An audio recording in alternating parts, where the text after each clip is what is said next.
Добро пожаловать в мой канал. Une photo de David et Anna Turpin en 2016, FACEBOKABC, des punitions qui, année après année, se sont transformées en torture. Jeudi, le procureur du comté de Riverside, Mike Estrin, a livré des détails horrifiques sur le calvaire vécu par 13 frères et sœurs séquestrés et affamés pendant plusieurs années au domicile familial à Perris, en Californie. Les époux Turpin, inculpés pour 12 actes de torture et de séquestration, et pour un acte obscène, risquent de 94 ans à la prison à vie. Présentés à un juge, ils ont plaidé « non coupable ». Ils restent en détention provisoire, avec une caution fixée à 12 millions de dollars chacun. Plus grand que à lire aussi les époux Turpin inculpés pour torture, 38 kilos à 29 ans dénonçant la perversité de David et Louise Turpin. Le procureur a relaté la nature d'abus présumés, qui aurait commencé en 2010 au Texas. Selon son récit, l'aîné, âgé de 29 ans, ne pèse que 38 kilos, pour une taille non précisée. Un des enfants, âgé de 12 ans, pèse autant qu'un enfant normal de 7 ans. Plusieurs des enfants souffrent de déficiences cognitives et de lésions nerveuses dues à des années de maltraitance.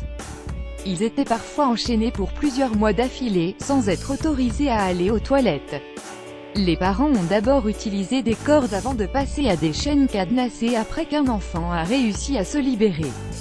Être enchaîné était notamment la punition quand les enfants se lavaient les mains au-dessus du poignet, ce que les parents considéraient comme jouer avec l'eau. Les punitions comprenaient aussi des coups et des strangulations.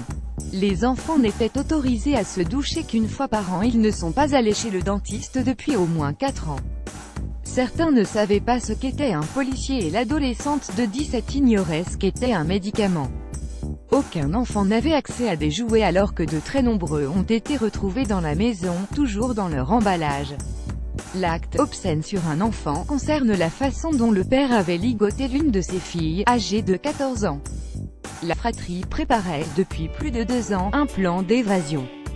Outre l'adolescente qui a sonné l'alerte, un autre enfant s'est échappé avant de faire demi-tour, apeuré. David et Anna Turpin ont été arrêtés le 14 janvier 2018 et sont accusés d'avoir retenu prisonniers leurs 13 enfants.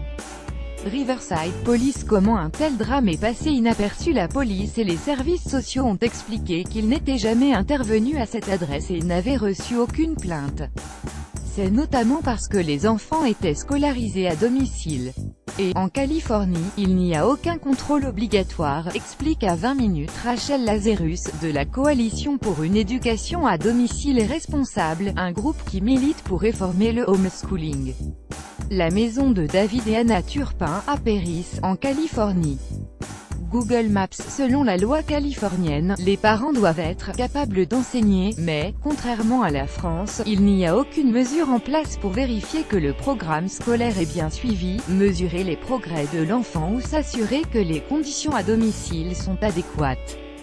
Ce n'est qu'avant d'entrer à l'université qu'un élève est évalué par des tests standardisés. Ce manque de supervision est dénoncé par l'élu californien Joe Medina, qui a promis de présenter un projet de loi prochainement. Car avec 3% d'élèves américains scolarisés à domicile, 1,7 million, l'horreur vécue par les enfants Turpin n'est sans doute pas un cas isolé.